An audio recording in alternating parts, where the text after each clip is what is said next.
పరిశుద్ధుడైన మా తండ్రి, ప్రేమ స్వరూపుడు మా ప్రభువా, ఆశ్చర్యకర ఆలోచనకర్త, బలవంతుడు దేవాలయ తండ్రి, సమాధానకర్త అధిపతి పాదములు చేస్తున్నాం. సమీపంలోని దేశం కలిగిన దేవుని కలిగి ఆరాధించుకుని మీరు మాకు ఇచ్చిన కృపకి స్తోత్రం నాయన. ఈ పునరుత్థానంలో మీ సముఖములో చేరి ప్రభావ మేము స్తుతించుటకు, ఆరాధించుటకు, కీర్తించి కనపరచుటకు, మీ కృపల వాక్యమును నేర్చుకోవడానికి మీరు మాకు ఇచ్చిన కృపకి స్తోత్రములు. మేము నిర్మించబడినది మీకు తెలిసే ఉన్నది. మేము మంటి వారు అని మా ప్రభావ మీరు మమ్మల్ని జ్ఞాపకం చేసుకున్న నీ ప్రేమ కొరకై స్తోత్రం చేస్తున్నాం.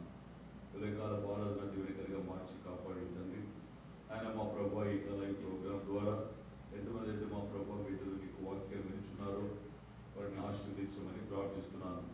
అయినా మా తండ్రి మీ వాక్యమును నేర్చుకొని మీ వాక్యానుసారం జీవించుకు వారిని అనుగ్రహించమని ప్రార్థిస్తున్నాను. మీ వాక్యం వెలుగులో వెలుగు కలుగుతున్నది, అది తెలియలేని వారికి తెలుగు కలిగించున్నది కనుక మా ప్రభావ ఈ వాక్యములు మా ప్రభావ తండ్రి వారు గ్రహించి అర్థం చేసుకున్న మనసును వారికి అనుగ్రహించి దేవా మీకు ఫలించు వారిగా చేయమని ప్రార్థిస్తున్నాను. లేదా మా ప్రభావ దృష్టుడు తన ఎదుట కూడా వాక్యం ఎత్తుకొని పోకుండా మీకు కూడా కాచి కాపాడి ఈ వాక్యం ఆశీర్వదించి మాకు అనుగ్రహించమని ప్రార్థిస్తున్నాను. లేదా మంది కార్యక్రమంలో కూడా మీ కృపాసని మాకు దయచేయ మా తండ్రి సమస్త మీ దృష్టికి అంగీకారంగా మహిమకరంగా జరిగించమని ప్రార్థిస్తున్నాను. ఆయన ప్రతి విధంగా ఆటంకములు మీ కుమారుడు యేసు క్రీస్తు నామములో తొలగించమని ప్రార్థిస్తున్నాను. ఆ ప్రభువుకి స్తోత్రములు. ఈ కార్యం దేవునికరంగా జరుగు సహాయం చేయమని మీరు మాత్రమే మహిమ పొందమని ప్రార్థిస్తున్నాం. మా ప్రభు ఆయన ఈ కార్యం మీరు కనుక మీ పరిచయం జరిగించి మీ నామాన్ని కనపరుచుకున్నాను. అందరూ కూడా మేము కలిసి సన్నిధిలో మా ప్రభు అనుకున్న బైబిల్ పరిశుద్ధం కలిగి దేవాన్ని గర్మన పరిచయం చేయడం మీరు మాకు అనుగ్రహించమని ప్రార్థిస్తున్నాను. లేదా మా ప్రభు తండ్రి ఏ ప్రాబ్లమ్స్ లేకుండా చేయండి మా తండ్రి. లేదా మా ప్రభు మీ యొక్క కన్యాస్తోత్రం నడిపించమని ప్రార్థిస్తున్నాను. ప్రభు మీకు స్తోత్రములు. దేవా ఈ టెక్నాలజీ మీరు ఆశీర్వదించమని ప్రార్థిస్తున్నాను. ఆయన దృష్టి అంగీకారంగా జరిగించండి. ఆ ప్రభు మీకు నింపి నడిపించి మీ నామాన్ని కనపరుచుకొని మీరు మాత్రమే మహిమ పొందమని యేసు క్రీస్తు నామమున ప్రార్థించి స్తుతించి కనపరిచి వేడుకొచ్చున్నాము తండ్రి. ఆమేన్. పాటు పాడుకుని ప్రభు స్తుతిస్తాం.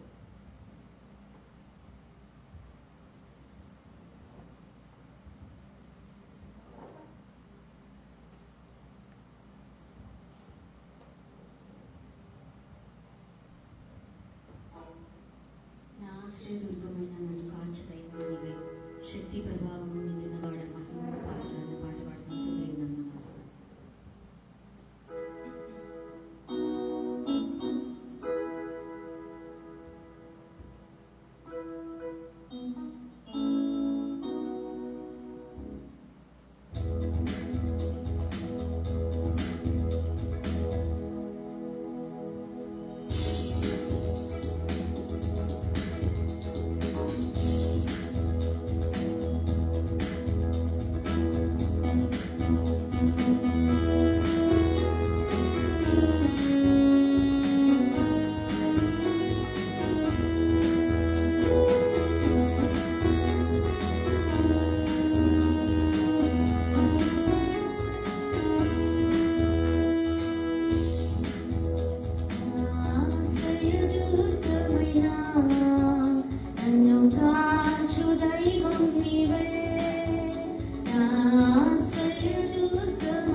ఆరాధనా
అనేకులను ఉన్న స్థలంలో మాకు పట్టవలసిందిగా వచ్చి పాడుతాం.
జీవితం సంతోషమే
చిరకాల స్నేహం నీ ప్రేమ చరితం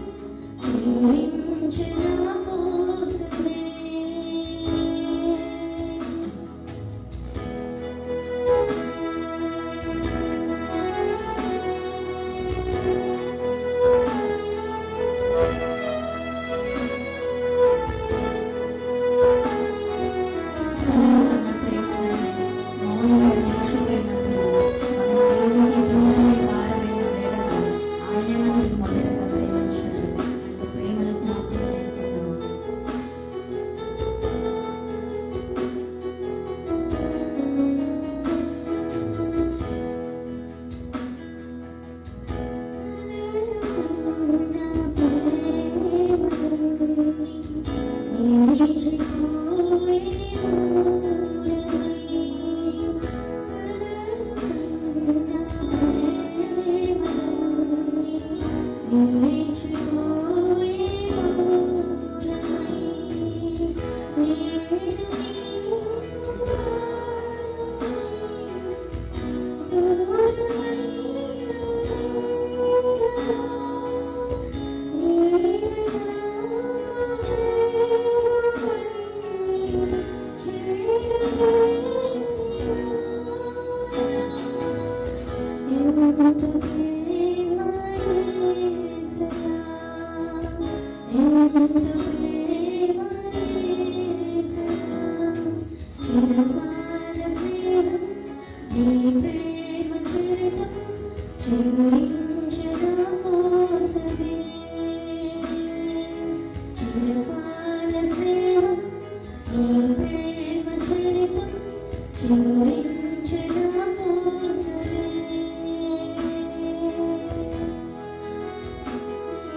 జీసస్. యేసయ్య మీకు వందనాలు, మీ యొక్క సన్నిధిని బట్టి వందనాలు ప్రభా. స్తోత్రం నాయనా. Thank you Jesus, thank you Jesus, thank you Jesus. మా కన్నీటితో ప్రభా మీ యొక్క పాదాలు కడిగిన ప్రభా మేము యొక్క రుణం తీర్చలేం ప్రభా. నాయన ప్రభా వెలకట్టలేని ప్రభా మీ యొక్క గొప్ప ప్రేమను బట్టి ప్రభా మీకు వందనాలు స్థితులు చెల్లించుకున్నాం ప్రభా. మేము కార్చిన ప్రతి ఒక్క కన్నీటి బాష్ప బిందు ప్రభా మీ యొక్క కవిలలో లిఖించున్నామని ప్రభా. వాక్యంలో మీరు ఇచ్చిన గొప్ప ఆదరణను బట్టి మీకు వందనాలు ప్రభా. Thank you Jesus, thank you Jesus, thank you Jesus. Yesayya మీకు వందనాలు. Thank you Jesus, thank you Jesus, thank you Jesus, thank you Jesus, thank you Jesus. మీకు వందనాలు ప్రభా. ఆయన గొప్ప ప్రేమను తలుచుకున్నామా, నన్ను నేను ఇవ్వగలమైన ప్రేమకు కన్నీటితో ఆయన పాదలు పడిన మన యొక్క హృదయం ఆయన కల్పించిన వలగట్టలేని ఆయన గొప్ప ప్రేమ మన పైన ఉన్నది.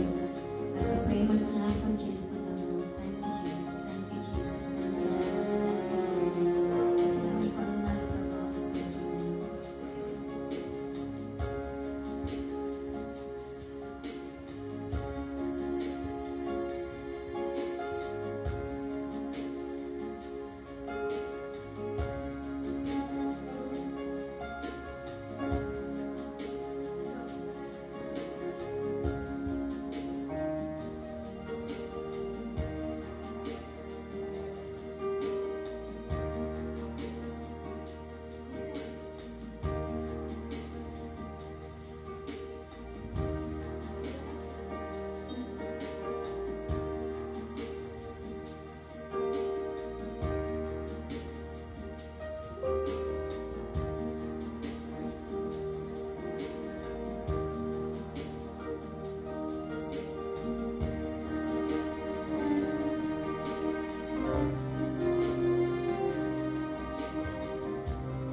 Thank you.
ఆవేదనతో బాధతో విసిగి వేసారిపోయిన నా జీవితం మా జీవితం అన్నిట్లో ప్రభా మీరు మమ్మల్ని జ్ఞాపకం చేసుకుని ప్రభా మీ యొక్క సిలువ నుంచి కార్చిన యొక్క ప్రతి బాష్ప బిందువు ద్వారా మా యొక్క పాప దోషములను పరిహరించి ప్రభా మీరు మాకు ఇచ్చిన గొప్ప రక్షణను బట్టి మీకు వందనాలు ప్రభా. Thank you Jesus, thank you Jesus.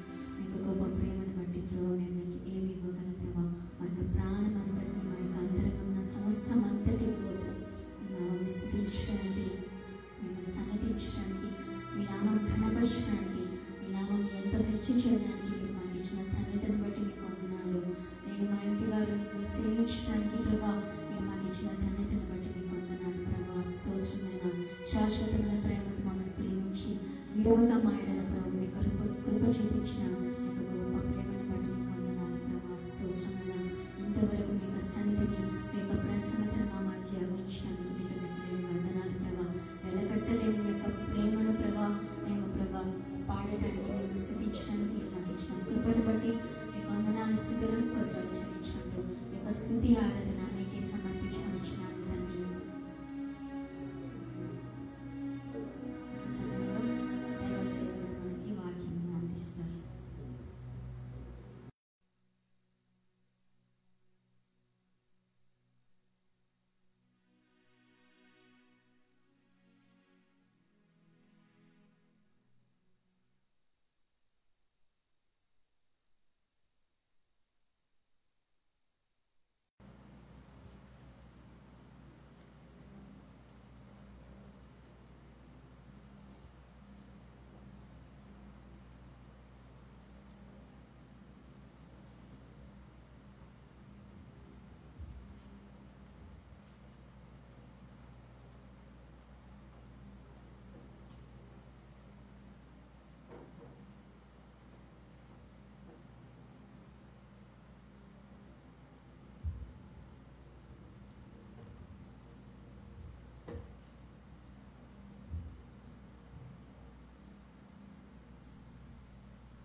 You Jesus.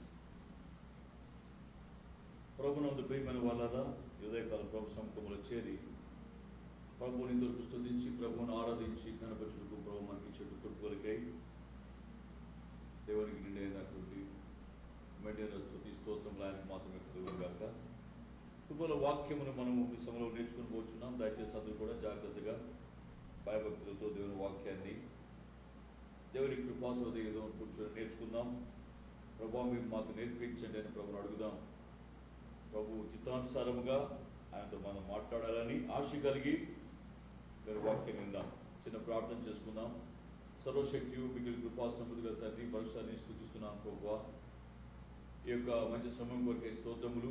ఇంతవరకు మిమ్మల్ని పాడి కీర్తించి కనపరచుటకు మీరు మాకు ఇచ్చిన కృప కొరకే స్తోత్రం చెల్లిస్తున్నాం.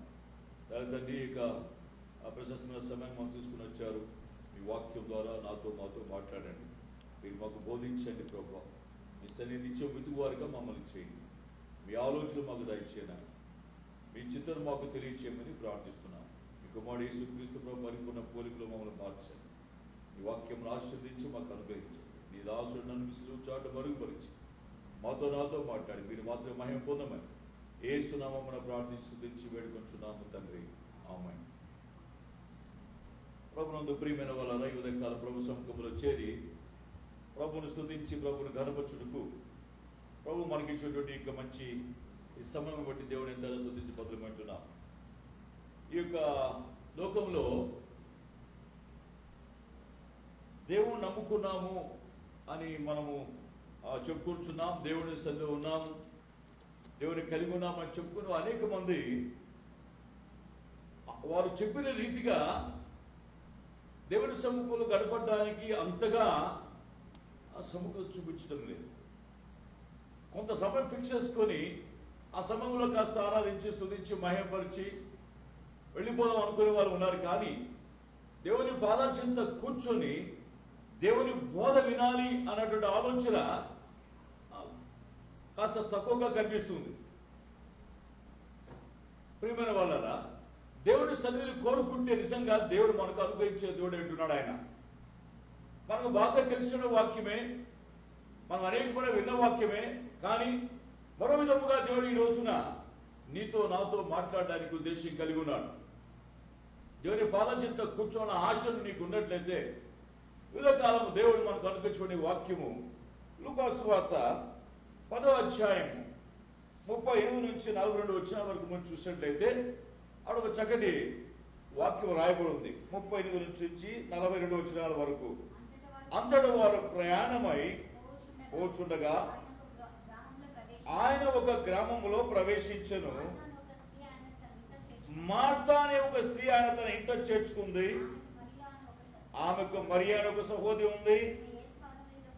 ఈమె యేసు పాదం మీద కూర్చుండి ఆయన బోధ వేయించుండెను.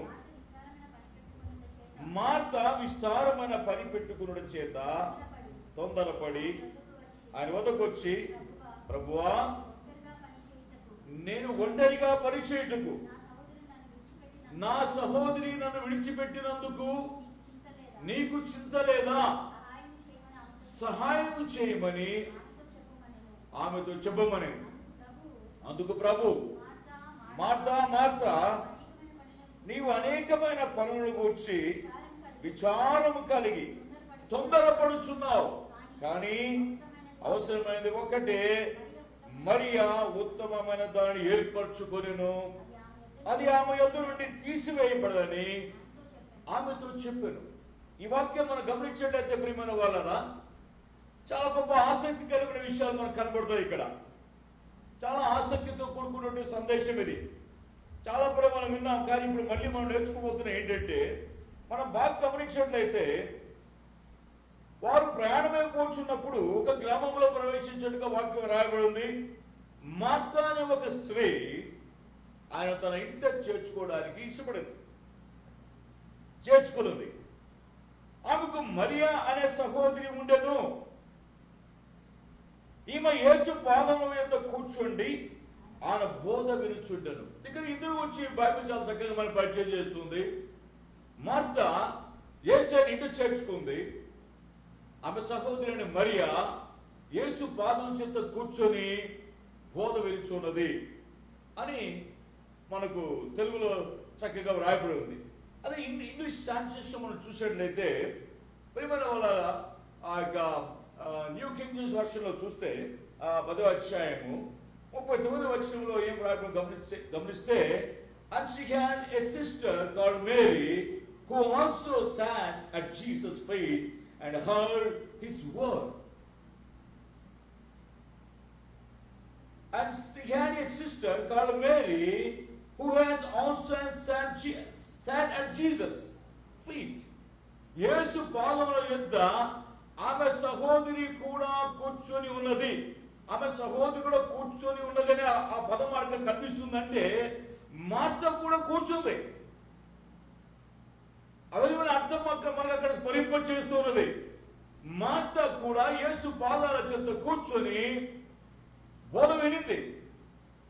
కానీ వెంటనే అక్కడి నుంచి ఆమె ఏమైందంటే నిష్క్రమించింది. ఆమె ఆ కొంచెం పక్కకు తొలగింది. ఎందుకు తొలగిందంటే ఆమె యేసు ప్రభువుకు పరిచర్య చేయాలనుకుంది. ఆమె ఒక పరిచయం చేయడానికి కొరకు ఆమె విస్తారమైన పనులు పెట్టుకున్నట్టుగా దేవుని వాక్యం మనకు చెబుతుంది. గమనించారా ప్రియమైన వాళ్ళరా? యేసు పాదాల చెంత ఇద్దరు కూర్చున్నారు. కానీ మరి ఆ మార్త పని పెట్టుకుంది. ఏమైనా బైబిల్ చెబుతున్నారు చూడండి. మార్త విస్తారమైన పని పెట్టుకున్నట చేత కూర్చున్న ఆవిడ దేవుడు వాక్యాన్ని వినాల్సినటువంటి ఆమె పనులు పెట్టుకుంది. ఈనాడు నేటి క్రైస్తవ సమాజము, లోకము, విశ్వాసులు, దేవుడు నమ్ముకొని చెప్పుకున్న వారు ఎక్కువ పనులు పెట్టుకుంటున్నారు. విస్తారమైన పనుల చేత తొందరపడుతున్నారు. వింటున్నావా? వింటున్నటువంటి ఆత్మీయ బిడ్డ, దయచేసి దేవుని పాదాల చేత కూర్చున్నటువంటి మనము దేవుని పాదాల దగ్గర వాక్యాన్ని వింటూ ఆయన మనకి ఏం బోధిస్తారా, ఏం నేర్చుకోవాలి, కూర్చోవాలి.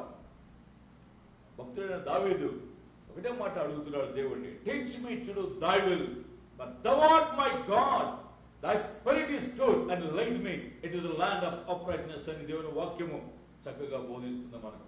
దేవా నీవే నా దేవుడు, నీ చిత్తానుసారంగా ప్రవర్తించుటకు నాకు నేర్పుము నాయన. నేర్పుము నాయన, నీవే నా దేవుడు, నీ చిత్తానుసారంగా ప్రవర్తించుటకు నాకు నేర్పుము.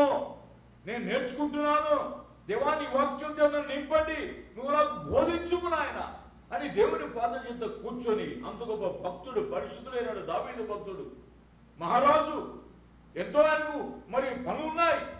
ఆయన దేవుని పాదం చెంత కూర్చొని దేవుని వాక్యాన్ని వినడానికి ఆయన ఆసక్తి కనబరిచాడు. దేవుని నీతిని, రాజ్యాన్ని మొట్టమొదటి ఎదుగుతున్నాడు. ఆయన దేవుని సన్నిధే కావాలని కోరుకుంటున్నాడు ఆయన.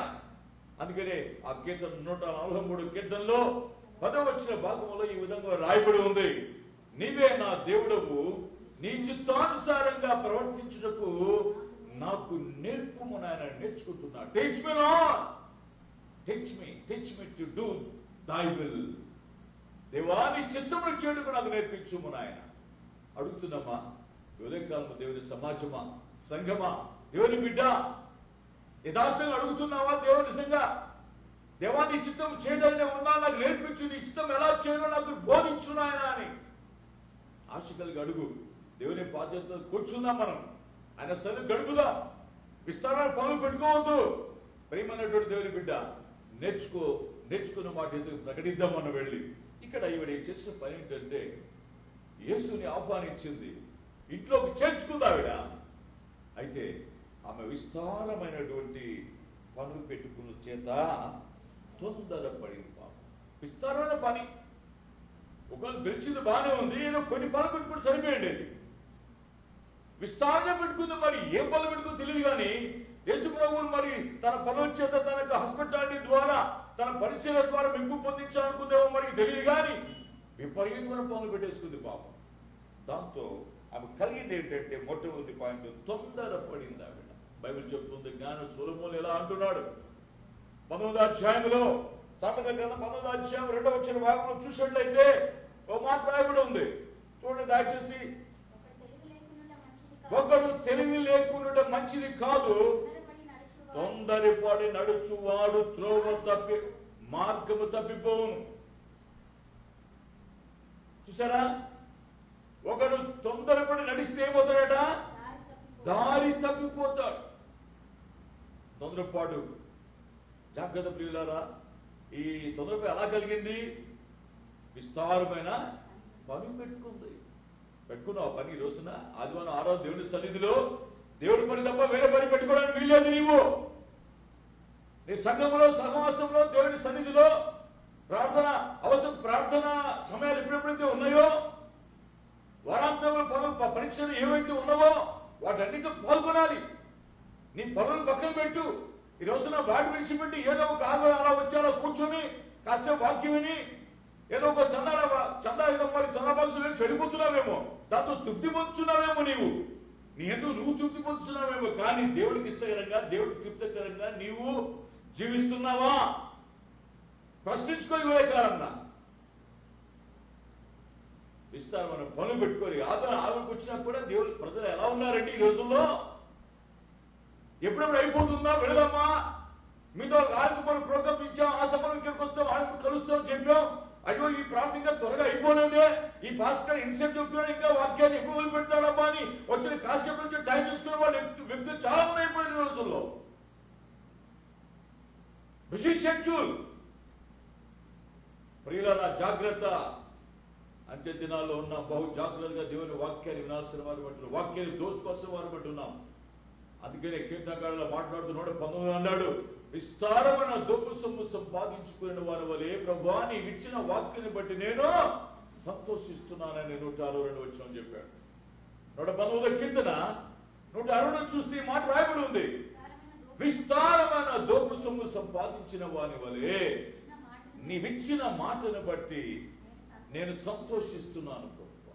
విస్తారమైన దోపు సొమ్ము సంపాదించుకొని ఎలా సంతోషిస్తాడో తెలుసా? అలాగునా దేవా నీ వాక్యాన్ని నేను దోచుకున్న వారిగా ఉండాలి. మనం విస్తారమైన పనులు పెట్టుకొని దేవుడి నిర్లక్ష్యం చేస్తూ దేవుడి అలక్ష్యం చేస్తున్నావేమో, జాగ్రత్త. వింటున్నా దేవుని బిడ్డ, దేవుని సేవకునిగా బోధిస్తున్నా. నువ్వు నేర్చుకో, నేను నేర్చుకున్నాం, మనం నేర్చుకుందాం, కూర్చున్నాం దేవుని బాధలు చెప్తా. విస్తారమైన పనులు మానే, ఆ పనులు చాలిక వాటి విడిచిపెట్టు. దేవుని పని చేద్దాం, దేవుని పని పెట్టుకుందాం, విస్తారంగా దేవుని పని చేద్దాం. సమాసం ముందు నేను వాక్యం ప్రకటిద్దాం. నేను వాక్యం చెప్తాం ప్రసంగిలో. ఎవరో తెలుసా? ఉదయం విత్తుము, అస్తమయమున విత్తుము. ఎంత మంచి మాట చూసారా? ప్రసంగి మాట్లాడుతున్నాడండి. చూడండి, దయచేసి ప్రసంగి గ్రంథంలో 11వ అధ్యాయంలో 5వ భాగం. శూలాలి గర్భమందు ఎముకలు ఏ రీతిగా ఎదుగునది నీకు తెలియదు. గాలి ఏ త్రోవను వచ్చి నీ వెలుగవు. అలాగునే సమస్తము జరిగించు దేవుని క్రియలను నీ వెలుగవు. ఎప్పుడు చేయాలంట? ఉదయమందు విత్తుము, అస్తమయమందు నువ్వు నీది చెయ్యి వెనుతీయక. ఇది విస్తారమైన పని. ఇది పెట్టుకుందాం దేవుని పనిని. నీ సొంత పనులు కాదు, ఇంటి పనులు కాదు, వంట పనులు కాదు, ఇంకో పనులు కాదు. ఉదయమున విత్తుము, అస్తమయమునందు నీ చెయ్యి వెనుతీయక విత్తుము. అది ఫలించును, ఇది ఫలించునో లేక రెండును సరి సమానముగా ఎదుగును. వెలుగు. మనం దేవుని పని చేద్దాం, దాంట్లో విస్తారంగా పెట్టుకుందాం, ఆ పని పెట్టుకుందాం. వాటిని మానేసి విస్తారమైన పని పెట్టుకుని చేద్దాం. మార్త వల్ల తొందరపాటు. ఆ తొందరపాటు బట్టి జరిగిన విషయం ఏమో తెలుసు. గమనించాడు అక్కడ. ఆమె తొందరపడి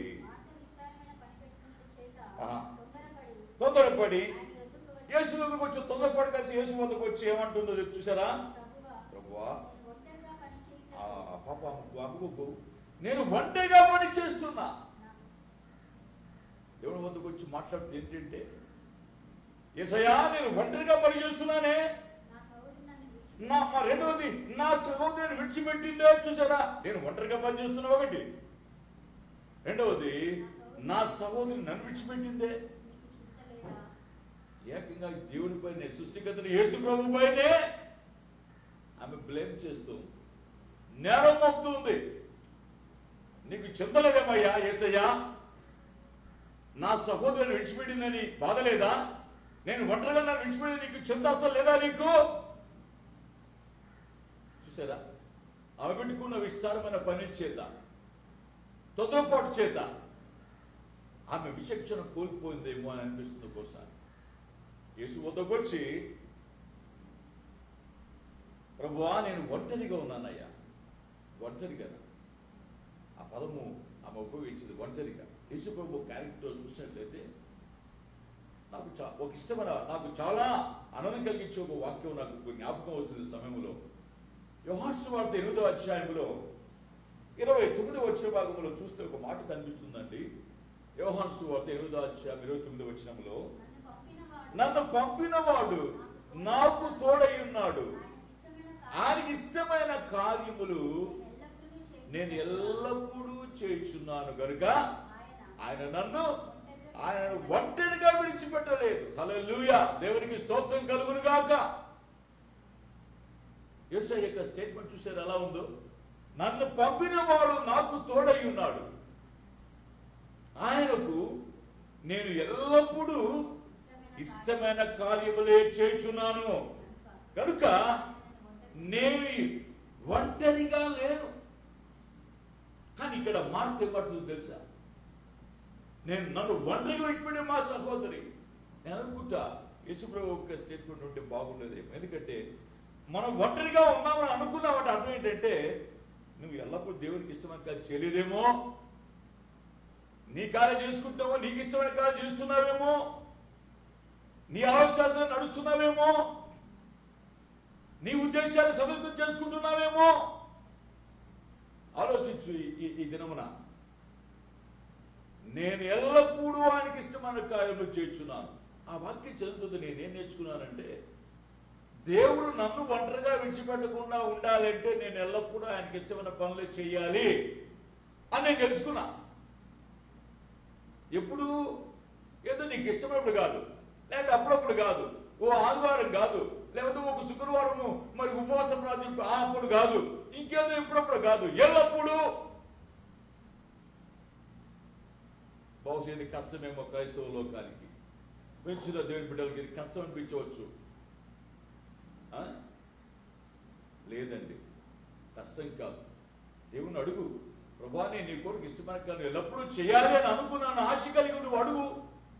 దేవుడే ఆ మార్గాన్ని చూపెడతాడు. ఆయన నేను ఎల్లప్పుడూ ఆయనకి ఇష్టమైన కార్యములే చేయుచున్నాను గనుక ఆయనను ఒంటరిగా విడిచిపెట్టలేదు. ఇప్పుడు మార్త చేసిన పని ఏంటి? పిలిచింది ఆవిడ, తన సహోదరు పాటు వేసి పాలని కూర్చుంది ఆవిడ. మరి కాసేపు విని వెళ్ళిపోయిందేమో, మరి వెళ్ళి విస్తారమైన పాలు పెట్టుకుంది. మరి దేవుడికి ఇష్టమైన కార్యములా అవి ఉండొచ్చు, కొంతవరకు పెట్టుకోవచ్చు పని, మరి ఎందుకంటే పరిచయం చేయాలి కాబట్టి అది మరణం చేసుకోవచ్చు, తర్వాత ముందే చేసి ఉండొచ్చు. యేసుప్రభు పాదం చెంత కూర్చున్న తర్వాత చాలా మంది నాడు ఆరాధనకు వస్తారు, కూర్చుంటారు, వాక్యం వింటూ ఉంటారు. ఇప్పుడు అందరికి అందుబాటులో వచ్చేసారన్నమాట మొబైల్స్.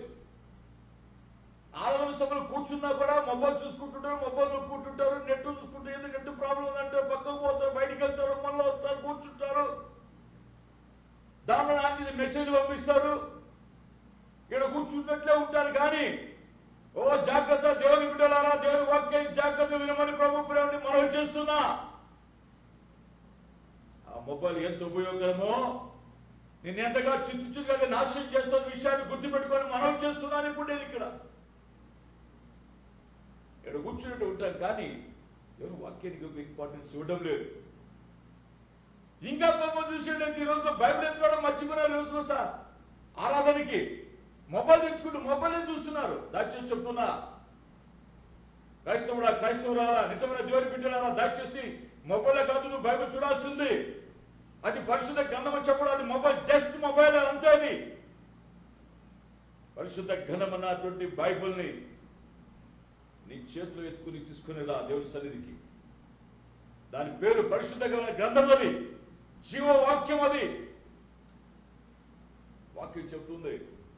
అపోస్తలుల కార్యములో చూసినట్లయితే 7వ అధ్యాయంలో అరణ్యమందున్న సంఘం కొలుగుచుటకు జీవవాక్యమును తీసుకున్న వాడు ఇతడు కాడా అని మోసుకొచ్చి రాయబడింది. ప్రేమ వాళ్ళారా, సీనాయి పర్వతం మీద తనతో మాట్లాడినటువంటి దేవదూతతోనూ పితరులతోనూ అరణ్యములో ఉన్న సంఘమునకు ఉండి మనకిచ్చుటకు జీవవాక్యమును తీసుకున్నవాడు ఇతడే. హల్లెలూయా. జీవవాక్యం చేత పట్టుకోవాలి కానీ మొబైల్గా చూసుకోవాల్సిన వాక్యాన్ని చాలా మంది వ్యాపారం చేస్తున్నారు. చుట్టాం ఇక్కడ పరిమైన వాళ్ళ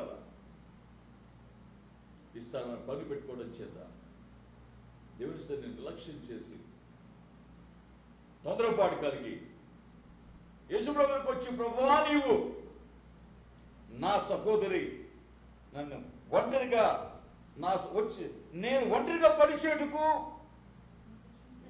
నా సహోదరి నన్ను విడిచిపెట్టినందుకు నీకు చింతలేదా?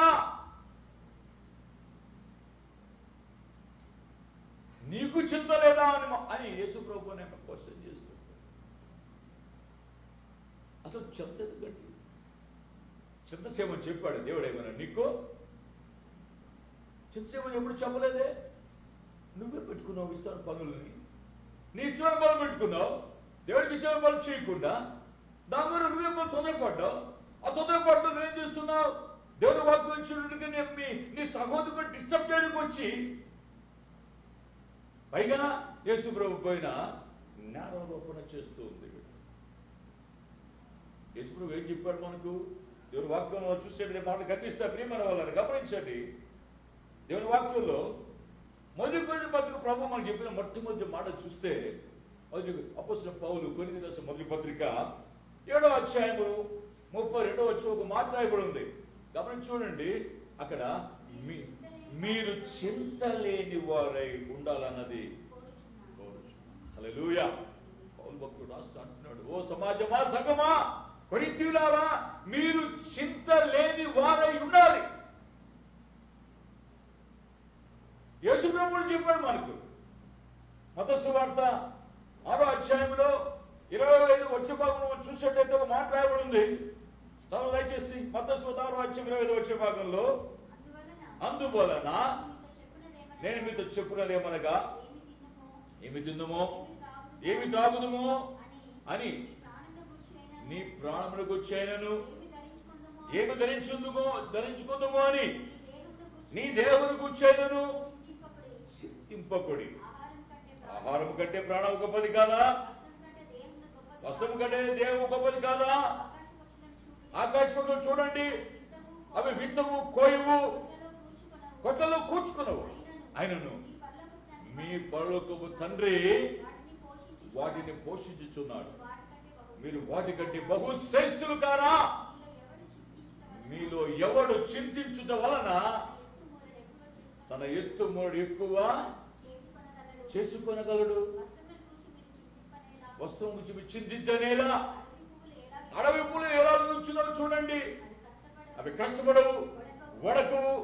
ఆయనను సమస్త వైభవముతో కూడినటువంటి సొలొమోను సైతము వీటిలో ఒకదాని వలె అలంకరింపబడలేదు. చూసారా దేవుడు ఎన్ని ఉపమానాలు చెప్తాడో? చింతించుకొని ఎన్నిసార్లు ప్రస్తావన చూశారు ఇక్కడ?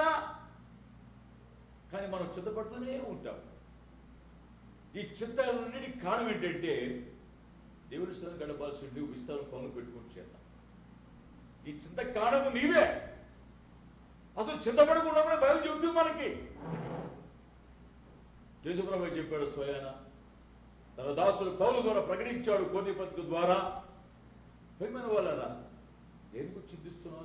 నువ్వు చింతపడుతున్నావు అంటే కారణము నీ విస్తారమైన పనులు నువ్వు పెట్టుకున్నట చేత, దేవుని సన్నిధిని నిర్లక్ష్యం చేయడం చేత, దేవుని సన్నిధికి రాకుండా ఆదివారం ఆడినప్పుడు కూడా నీ ఇష్టమైన పనులు చేసుకుంటూ గడుపుతున్నావు. కాబట్టి నీలో చింత అధికమైపోయింది. చక్కగా మాట చెప్పాడు ప్రభు మనకు. వీటన్నిటి గురించి ఈ లోకం చింతిస్తుందంట. ఏమి తినాలా, ఏమి త్రాగాలా, ఏమి ధరించాలా, ఎలా బ్రతకాలనే విషయాన్ని గురించి ఆలోచించడం మనకు అసలు ఉండడానికి వీల్లేదు. ఇదన్నీ ఆలోచిస్తున్నావండి లోకస్తుడు నీవు. బైబిల్ మాట చెప్తుంది అక్కడ, ఇవన్నీ మీకు కావాలని కాబట్టి ఏమి తిందుమో, ఏమి తాగుదుమో, ఏమి ధరించుకుందుమో అని చింతింపకుడి. అన్యజనులు వీటన్నిటిని గురించి విచారిస్తున్నారు. ఇవన్నీ మీకు కావాలనని, ఆ ఒక్క మాట చాలండి, ఇవన్నీ మీకు కావాలనని మీ పరలోకపు తండ్రికి తెలియను. ప్రైజ్ ది లార్డ్, హల్లెలూయా. పరలోకపు తండ్రికి తెలుసు మనకి ఏం కావాలన్నది. ఆ విషయాన్ని ఎన్నోసార్లు విన్నాం, ఎన్నోసార్లు మనం నేర్చుకున్నాం, ఎన్నోసార్లు బైబిల్లో చదివిద్దాం. ఈ విషయం తెలిసినా కూడా నువ్వు చింతిస్తున్నావు. కారణం ఏంటి? నీవే కారణము. నీవు అలా చింతించే కారణము నీవే. ఇస్తాన పనులు పెట్టుకొచ్చేత, దేవుని నిర్లక్ష్యం చేయడం చేత పరిమాణం వల్ల చింతపడుతున్నా. నీ చింత నేను యాడ్ తీసుకుంటూ తెలుసా? యేసు ప్రభు పైన నేరం మోపేంత వరకు తీసుకెళ్ళిపోతుంది నీ చింతలను, నీ తొందరపాటు నిర్ణయాలను బట్టి, నీకు ఇష్టమైన పనులను బట్టి యేసు ప్రభు పైన బ్లేమ్ చేసే స్థితికి తీసుకెళ్ళిపోతున్నావు నేను. దానికి కారణం నీవే. ఆ విషయాన్ని మర్చిపోయి, యేసు ప్రభువా నా సహోదరు నన్ను విడిచిపెట్టింది, నేను ఒంటరిగా ఉన్నాను, కొంత నీకు చింత లేదా? నీకు వింటున్నావా? దేవుని బిడ్డలారా, దయచేసి ఆలకిస్తున్నారా? భయభక్తులతో వింటున్నారా? పాస్టర్ గారు ఎక్కడో నిలబడి చెప్తున్నాడు, వాక్యం మన కంటికి కనపడలేదులే, మన ఆ పని ఈ పని చేసుకుంటా, లేకపోతే ఆడ కూర్చుంటా, నాకు తిరిగిపోతా అంటే నడుస్తూ ఇటు నడుస్తూ కుదురుగా ఉదయం కూర్చోకుండా తిరుగుతున్నావేమో కదా. జాగ్రత్త. మన స్టెచ్లో లేములే, పాస్టర్ మనం అరవడానికి మనల్ని మనం ఎవరో మనల్ని అనుకుంటున్నామేమో. నువ్వు వినుచున్న చోట, నువ్వు కూడున్న స్థలమే దేవుని స్థలం. విషయాన్ని మర్చిపోతే ఇప్పుడు కూడా, ఎక్కడ ఇద్దరు ముగ్గురు నా నామమున కూడి ఉందరో వారి మధ్యలోనే ఉంటాను ప్రభు సెలవిచ్చాడు. భయభక్తులతో కూడుకో. ఇద్దరు కానీ ముగ్గురు కానీ నీ గృహంలో నువ్వు కూడున్న నీ స్థలంలో దేవుని స్థలం ఉన్నదని విషయాన్ని గుర్తెరిగి, వాడుకుని భయం కలిగి, దేవుని ఆలయంలోనే నేను ఉన్నానని ఆలోచించేతో కూర్చో. దేవుని సన్నిధిలో కుదురుగా కూర్చో. పర్లేదు, మంచి సమయం వచ్చింది, మనకంతా ఇళ్లలోనే ఉన్నాం కాబట్టి వంటింట్లో కాస్త వంట చేసుకుంటా, కాస్త తిరగ బాధ పెడతా, లేకపోతే మరి కొత్త ఉల్లిపోత తరుక్కుంటా అలా కూర్చుంటూ వాక్యం వింటున్నావేమో కదా. జాగ్రత్త. వణుకుని భయం కలిగి ఉండు, పరిశుద్ధం కలిగి ఉండు. దేవుని వాక్యానికి ఇవ్వాల్సిన విలువలు ఇవ్వమని ప్రభు ప్రేమను మనం చేస్తున్నానే నీకు. బహు జాగ్రత్తగా వాక్యాన్ని వినాలి, బహు జాగ్రత్తగా దేవుని సన్నిధిలో గడపాలి, దేవుని సన్నిధిని ప్రేమించాలి, దేవుని సన్నిధిని గౌరవించాలి. నేను దేవుని సన్నిధిలో కూడుకుని ఉన్నామనే విషయాన్ని గుర్తెరగాలి. కొన్నేళ్ళు దగ్గరికి వచ్చినప్పుడు, పేతురు కొన్నేళ్ళ దగ్గరికి వెళ్ళినప్పుడు కొన్నేళ్ళు విన మాట మాట్లాడు. ఎవరో తెలుసా? మేమందరము ఇక్కడ దేవుని ఎదుట మేము కూడి ఉన్నామని చెప్పాడు ఆయన. గమనించారా ఆ విషయాన్ని? అయ్యా పేతురు, మేము వచ్చినది మంచిదయ్యా, ప్రభు నీకు ఆజ్ఞాపించినవన్నీ కూడా వినుటకై మేమందరము ఇక్కడ దేవుని ఎదుట కూడి ఉన్నాం అని గొప్ప సాక్ష్యం ఇచ్చాడు కొన్నేళ్ళు. దేవుని సేవకుడా, నువ్వు చెప్పి మాకు వినిపించు. నీకు ఏవైతే చెప్పాడో, దేవుడు ఏదైతే నీకు ఆజ్ఞాపించాడో అవన్నీ మాకు బోధించాయా. మేము దేవుని ఎదుట కూడి ఉన్నాం. ఏమండి? ఓ అన్యుడు ప్రభు నమ్ముకున్నాడు, ఆయన దేవుని చేత కక్షపడ్డాడు, దేవుని చేత ప్రేమపడ్డాడు, దేవుని వాక్యం వినడానికి సేవకులు పిలిపించుకున్నాడు. ఎంత చక్కగా ఆయన స్టేట్మెంట్ ఇచ్చాడు చూస్తున్నారా? విను. నువ్వున్న స్థలములోనే, నువ్వున్న గృహములోనే ఇది దేవుని సన్నిధి నాతో ఉన్నదని సత్యాన్ని గుర్తెరగమనే ప్రభువుని బట్టి మనం చేస్తున్నాను. విస్తారమైన పనులు పెట్టుకుంటున్నారేమో. జాగ్రత్త బిడ్డ. తొందరపాటు నిర్ణయాలు తీసుకుని తొందరపాటు నడవకండి. దేవుడి పైన నేరారోపణ చేయకండి. వహిస్తారు. చింత లేదని చెప్పు. నీకు చింత లేదా? దేవుడు చింతించదని చెప్తున్నాడు కదా. ఇవన్నీ కూడా మీకు కావాలని మీ పరలోకపు తండ్రికి తెలియను. ఆ ఒక్క మాట చాలు మనం ఈ లోకం బతికిపోవడానికి. నేను ఈ లోకంలో ప్రభువు నమ్ముకుని వచ్చేదిలో అంతా ఆ మాట నన్ను ఎంతో బలపరిచింది. నన్ను ఎంతో ధైర్యపరిచింది.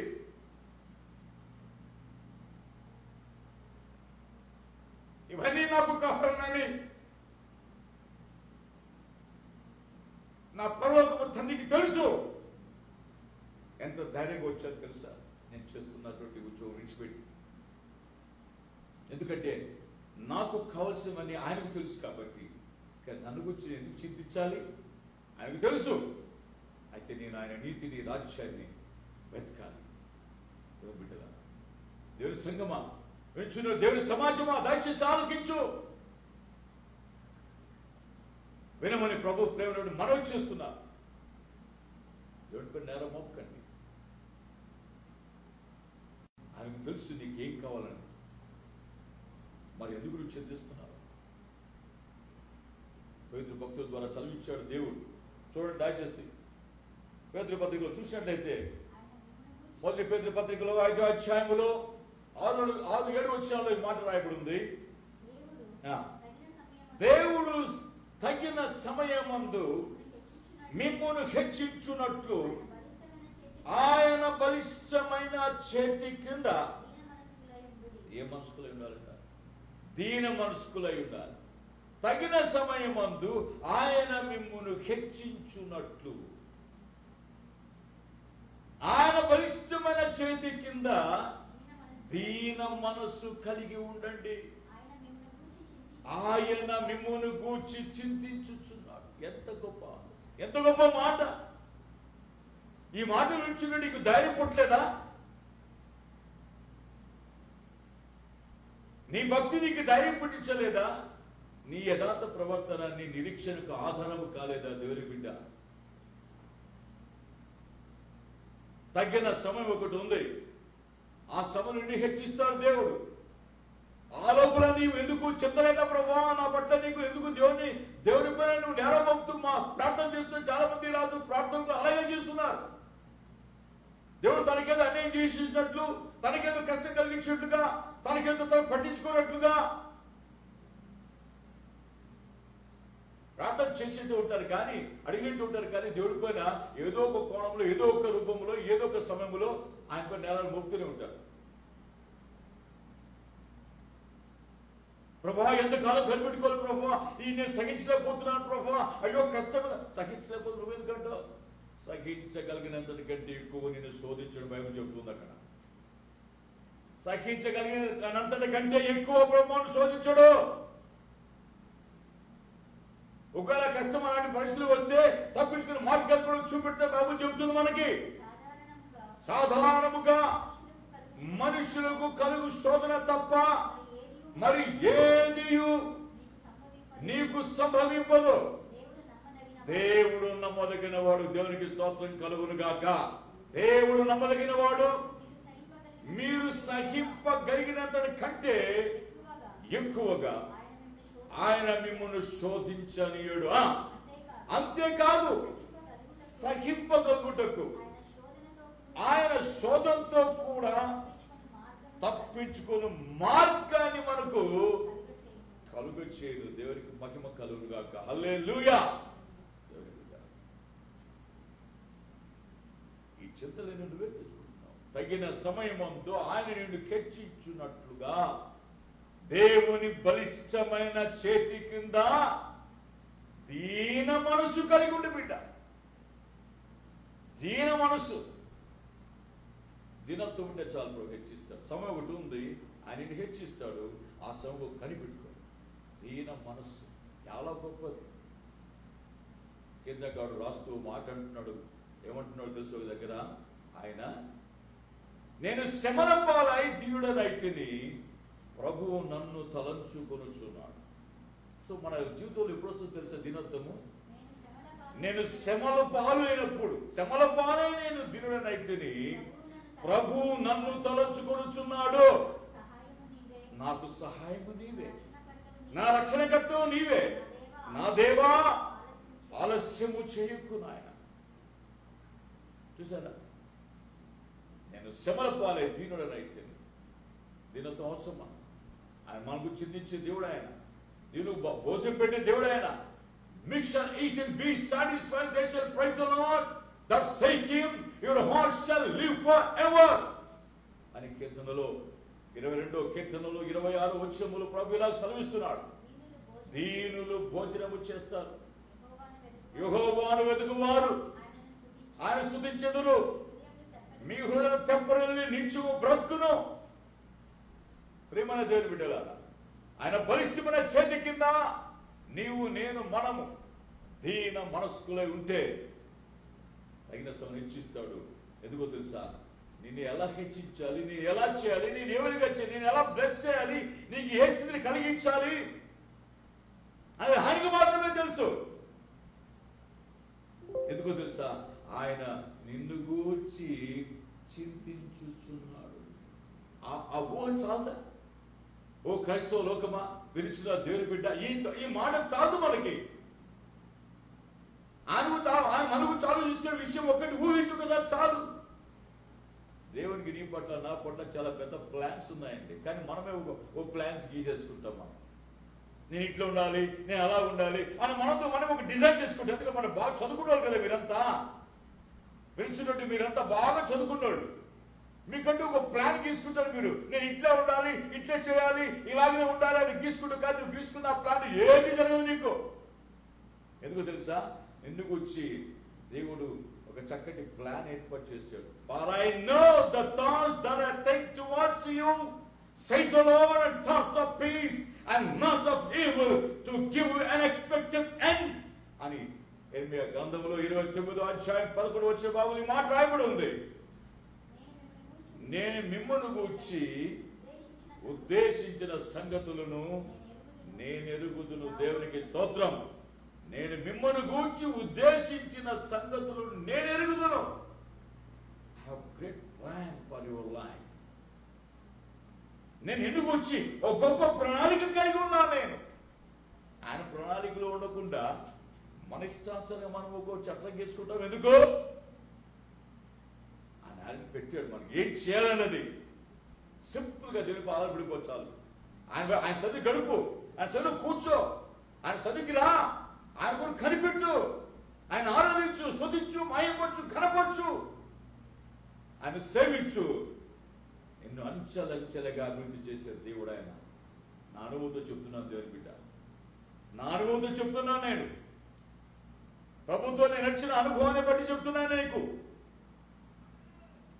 దేవుని సంగమా, విరుచున్న దేవుని బిడ్డ, ఆయన నీతిని రాజ్యం వెతుకు, కుటుంబం నేర్పించు, నీ భర్తకు నేర్పించు, నీ భార్యకు నేర్పించు, నీ పిల్లలకు నేర్పించు, బుద్ధి చెప్పడానికి, జ్ఞానం చెప్పుకోవడానికి. కష్టాలు ఎందుకు ఇలా ఉన్నాయి మాకు ఇలా అని, తొందర ఎందుకు ఇలా ఉందని, ఎందుకు మాకు సమస్యలు ఉన్నాయని ఎందుకు ఆలోచిస్తూ కూర్చుంటావు, ఎందుకు చింతిస్తున్నావు? బోధించి నీ కుటుంబానికి మొట్టమొదటి నీవు సాక్షి నువ్వు వారికి బోధించు, దేవుని మాటల్ని వారికి మార్గాన్ని చూపించు, నడిపించు. దేవుని కృపాసనకు వారని. ఎందుకో తెలుసా? ఆ మాట ప్రకారంగా దేవుడు నిన్ను వచ్చి ఆలోచిస్తున్నాడు. ఆయనకు ఒక ప్లాన్ ఉంది, ఆయనకు ఒక ప్రణాళిక ఉంది, ఆయన ఉద్దేశం కలిగి ఉన్నాడు నీ పట్ల ఒక ఆలోచనతో. నా ప్రియమైన దేవుని బిడ్డల, మార్త తొందరపడి వచ్చి యేసు ప్రభువుని ఆరంభవుతూ ఆమె మాట్లాడుతున్న మాటలు చాలా బాధను కలిగిస్తాయి. పాప ఆమెకు మంచిదే, ఆవిడ ఇట్స్ వెరీ గుడ్. ఎందుకంటే ఆమె కూడా యేసు ప్రభువు కూర్చుంది. కానీ ఆమె ఎంతసేపు యేసు ప్రభువును మరి ఆ యొక్క పరీక్ష చేస్తున్న హాస్పిటాలిటీలో దాంట్లో మునిగిపోయింది. ఎలా ప్రభువును సంతోషపరచాలన్నది అవన్నీ చేయవలసిందే.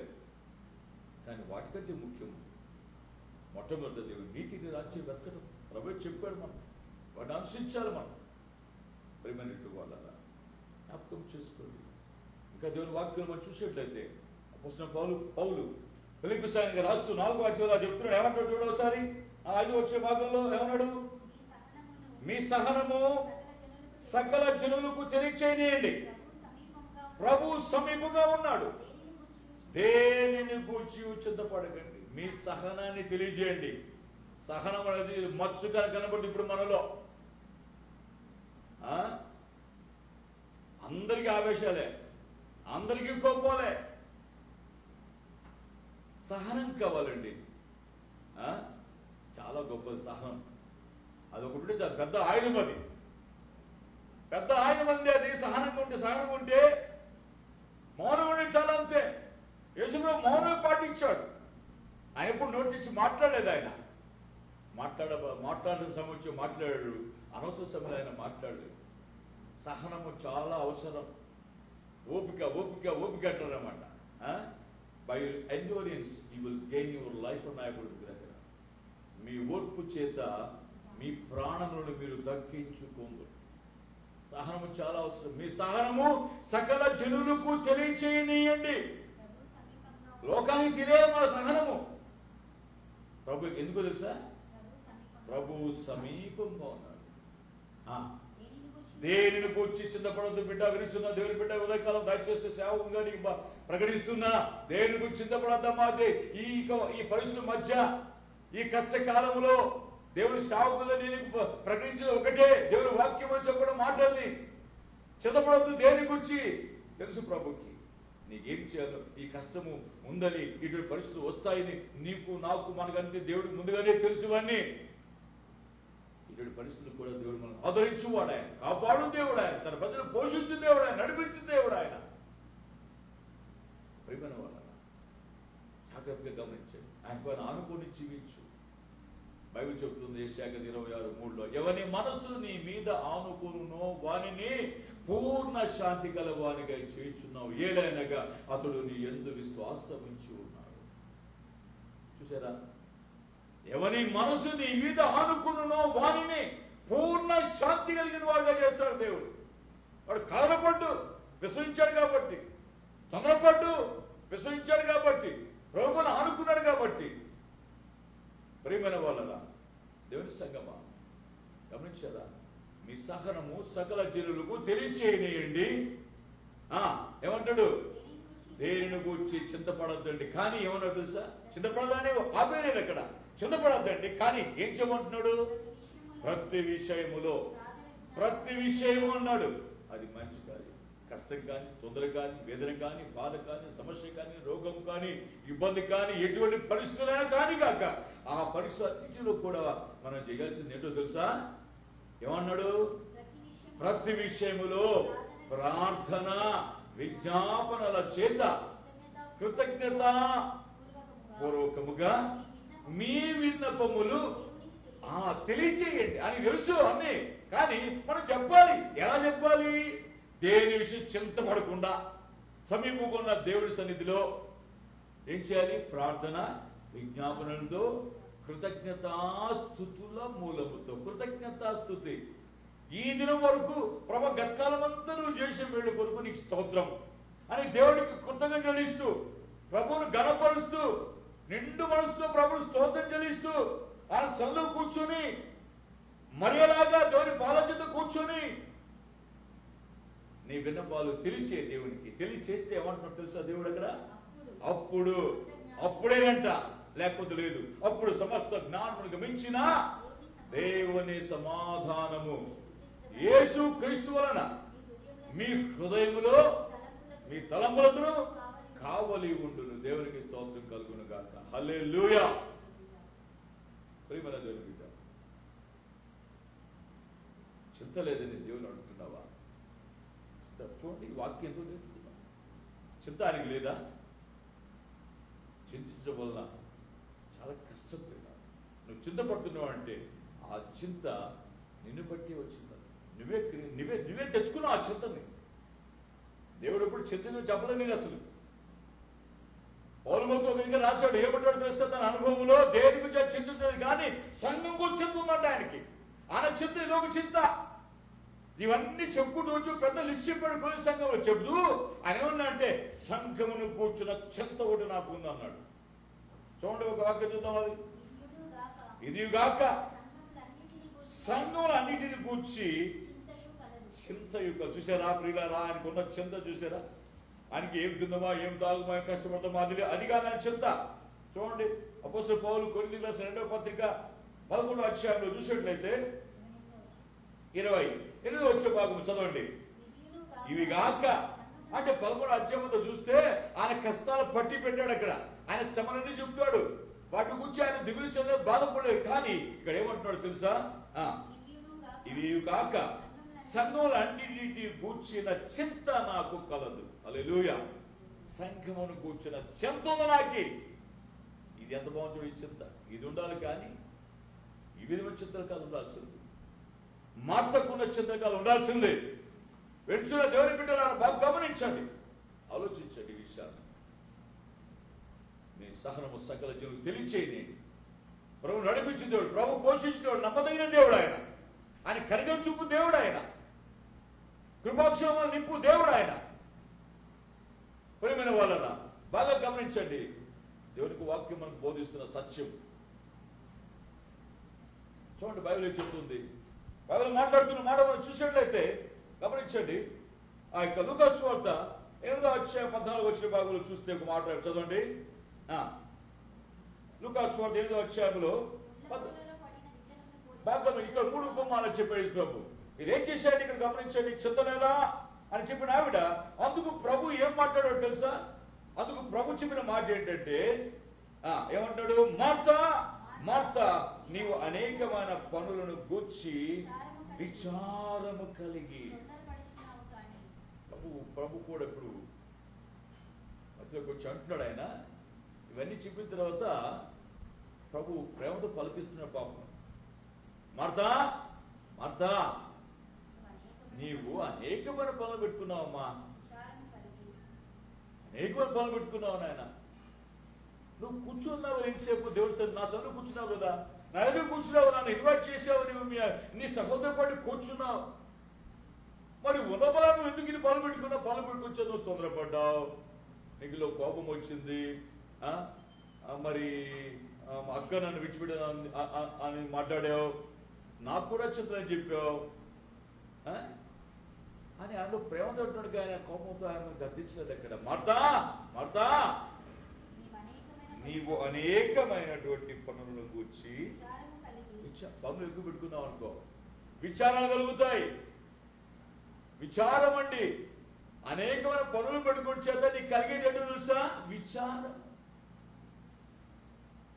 ఈ విచారణ గురించి మాట్లాడుతున్నాడు దేవుడు. మన గొప్పని చెప్పాడు, విత్తువాడు వాక్కు వెచ్చుంటప్పుడు విషయాన్ని మాట్లాడుతూ ముళ్ళ కచ్చపడక విషయాన్ని గురించి మాట్లాడుతూ అంటున్నాడు.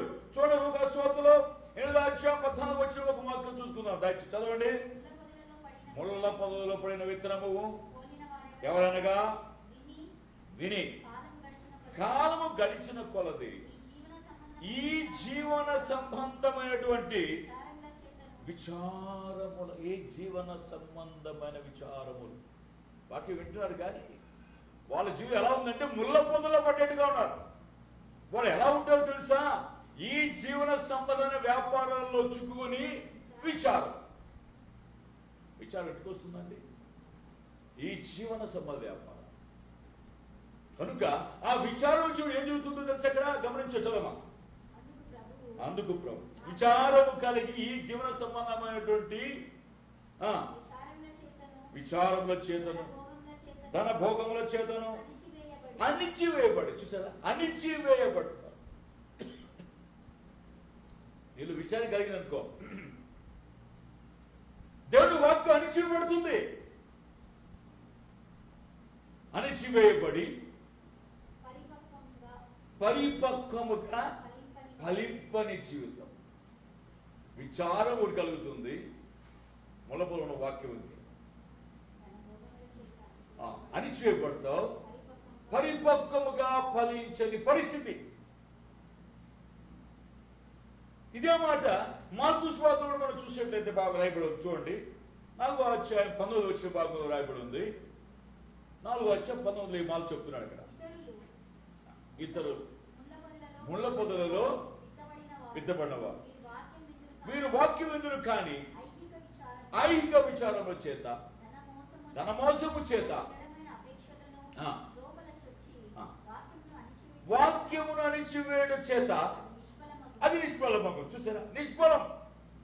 ఈ అణిచివేయడం చేత, ఈ లోకము విచారం చేత, ఈ లోక ధనభోగము చేత, ఈ లోకము యొక్క పరిస్థితి బట్టి నీవు విన్న వాక్యం అణిచివేయబడుతుంది, నిష్ఫలం అవుతుంది.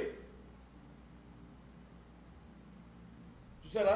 ఇంకా మనం చూసేటైతే మత్తయి సువార్త కూడా మాట్లాడు 13వ అధ్యాయంలో 22వ వచ్చే బాగా చదువుకున్నాం.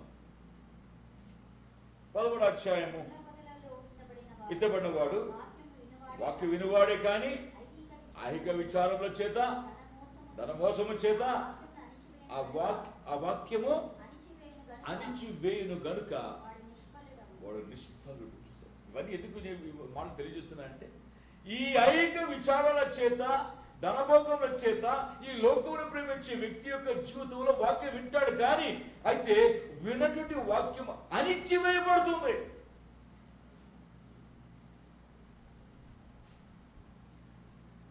అందుకే ఫలాలు కనిపించలేదు. కారణం ఏంటంటే ఇవన్నీ పెట్టుకున్న వారికి విచారం కలుగుతుంది.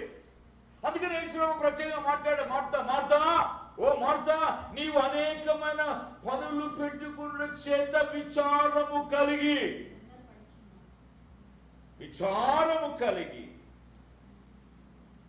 నువ్వు తొందరపడుతున్నావు, దారి తప్పిపోతున్నావు. ఈ విచారం నీలో ఉన్నట్లయితే, వినిచున్న దేవుని సంగమా, వాక్యం వినిచున్న దేవుని బిడ్డ, నువ్వు విచారము కలిగినట్లయితే ఈ వాక్యము నీకు నిష్ఫలము. ఫలాలు పరిపూర్ణంగా ఫలించలేవు. నీ ఎందుకు నువ్వే చెప్పుకోవచ్చు, నేను వాక్యం వింటూనే ఉన్నానులే, సంఘానికి వెళ్తున్నానులే, ఆరాధనకు వెళ్తున్నానులే, వాక్యం వింటున్నా, చందా వేస్తున్నా అని అనుకుంటూ నేను తృప్తి పడొచ్చును, కానీ ఫలాలు కనిపించలేదు, నిష్ఫలం అయిపోతున్నా. పరిపక్వము లేని జీవితము. నీ ఎందుకు నువ్వే సాటిస్ఫై అవుతున్నావు, అంతే. దేవుడు సాటిస్ఫై చేయడం లేదు. నీవు వింటున్నావా? అందుకనే ప్రభు మనతో మాట్లాడుతున్నావు. నీవు అనేకమైన పనుల చేత విచారము కలిగి తొందరపడుచున్నావు. జాగ్రత్త, తొందరపడుచున్నావు కనుక అని ప్రభుత్వం చెప్పి, పాపం ఆమె పరీక్షను ప్రభు ధృవీకరణ చేయలేదు, కానీ ఒకవైపున ఆమెను, అమ్మా మీరు పనులు పెట్టుకున్నావు, అవి కాదు నాన్న ఇంపార్టెంట్. ఒకవేళ అవి చాలా అవసరం, అవి చాలా ఇంపార్టెంట్ అయితే ప్రభు చెప్పిండేవాడు. అది మన జీవితంలో భాగం. కష్టపడి పని చేసుకోవాలి, సంపాదించుకోవాలి, బ్రతకాలి. కాబట్టి కొంతవరకు అవసరం. అవన్నీ తెలుసు. ప్రభు చెప్పాడు. ప్రభు మనకు నిన్ను గురించి చింతిస్తున్నా నేను అన్నాడు. దేని విషయం చింతపడని చెప్తున్నాడు ఆయన. మిమ్మల్ని గురించి నేను చింతిస్తున్నాను అన్నాడు. నువ్వు అనవసరమైన పడి ఆలోచిస్తున్నావు, అనవసరమైన పడి చింతిస్తున్నావు. నీవు అవసరమైనది మాత్రం ఒక్కటే. చూసారా? అవసరమైనది ఒక్కటి. చూడండి ఏమన్నాడు ఇక్కడ, విచారము కలిగి తొందరపడుచున్నావు, కానీ అవసరమనేది ఒక్కటే. యేసు మాట మారదు. ఆకాశ భూమి గతించిన దేవుని మాటలు గతించవు, అవి మారదు. అవసరమైన దాన్ని విడిచిపెట్టి అనవసరమైన వెతుకుతున్నావు దేవుని బిడ్డ. నీవు ఈరోజు నీ వ్యక్తిగత జీవితంలో అవసరమైనటువంటి దేవుని స్థాయిని విడిచిపెట్టి అనవసరమైన వాటి కనుక ప్రయాసపడుతున్నావు. అందుకనే హగ్గై గ్రంథంలో ప్రభు మనకి ఇలా సెలవిచ్చాడు. నువ్వు ఎంత సంపాదించినా, నువ్వు ఎంత తిన్నా, ఎంత చేసినా, నీ సంపాదన అంతా చిల్లి సజ్జలను వేసేట్టుగా ఉంది. నువ్వు ఎంత తిన్నా నీ కడుపు నిండలేదు, ఆకలితో ఉన్నావు. నువ్వు ఎంత తాగినా నీకు ఆనందం తీరలేదు నీకు. ఎందుకు మీరు ఆలోచించరా? మీ ప్రవర్తన వచ్చి మీరు ఆలోచించుకున్నారా అంటున్నాడు అక్కడ. దైవ సంగమా, దేవుని బిడ్డలారా, ఆలోచించుకోసారి. ప్రభు ప్రేమని మనవి చేస్తున్నా, ఆలోచించు. నీ మాటలు అంగీకరించి మనవి చేస్తున్నా నేను. అవసరమైంది ఒక్కటే. అనవసరమైన వాటి కొరకు నీ జీవితాన్ని, మీ యొక్క సమయాన్ని వ్యర్థంగా ఖర్చు చేయొద్దు.